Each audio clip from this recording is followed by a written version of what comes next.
J'ai participé mentalement et de cœur à cette évasion, parce que je comprends ce qu'ont fait ces pilotes.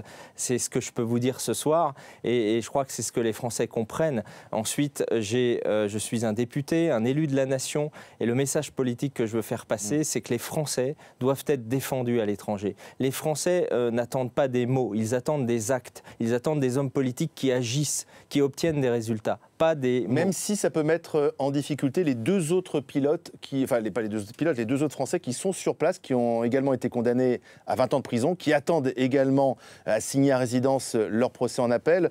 Ils sont inquiets, leur famille est inquiète, je pense notamment à Nicolas Pisapia.